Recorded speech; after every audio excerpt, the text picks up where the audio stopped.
Day 93 of the 29th year and beyond. What I wanted to talk about today, family traditions. With Thanksgiving coming up this week, you know, families tend to have deep traditions for gathering, for spending time with family during the holidays like Thanksgiving, like Christmas and whatnot. But these can also become opportunities where it could be a source of contention for couples. Yeah, I agree. We both grew up in families that the holidays, time to get together, everybody piling in one house and enjoy one another's company. So when we got married, guess what?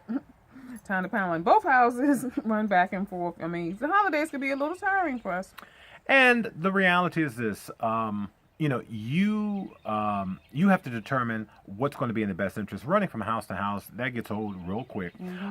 Granted, you realize both sides of family want to be able to spend that meaningful time with you.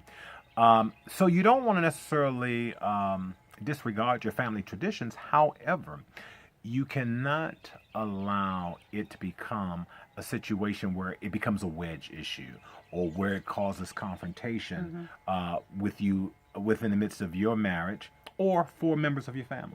And that's true. I mean, I understand now why some people go away every holiday.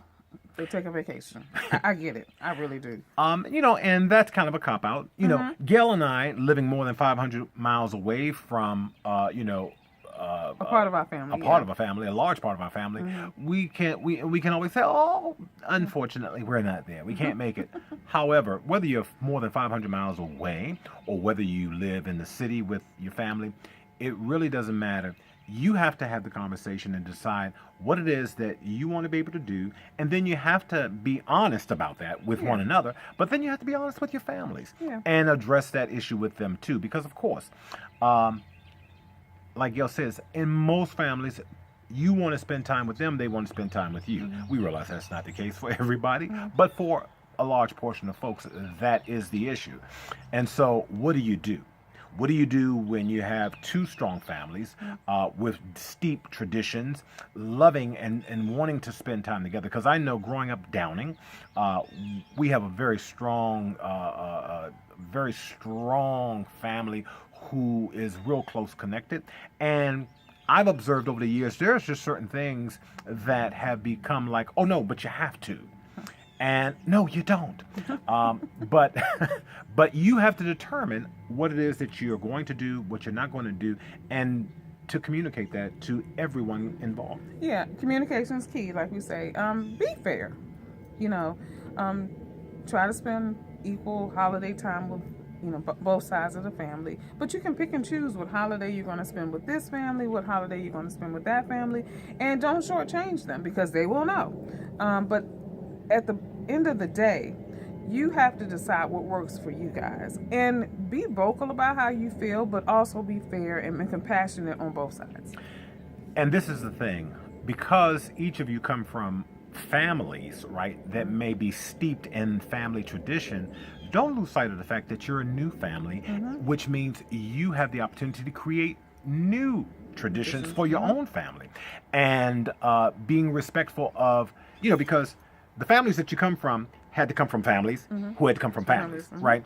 So whether this is stuff that gets passed on or everybody creates their own, it really, really, really comes down to what is it that you want to do and how is that going to be in the best interest of you having a healthy and wonderful relationship and strong family in and of itself.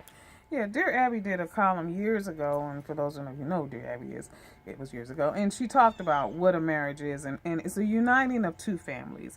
And that's the wonderful thing about a marriage. I mean, you're doing something that God calls us to do in totality. Unite as a family.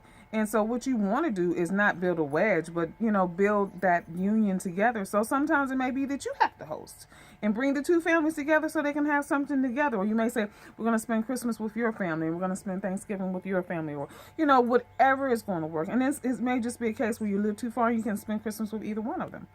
But create your own new traditions. But whatever it is that you decide to do, decide it together. Together. I was going to say, and when you talk about uniting two families. You're uniting two families to create a new family in marriage.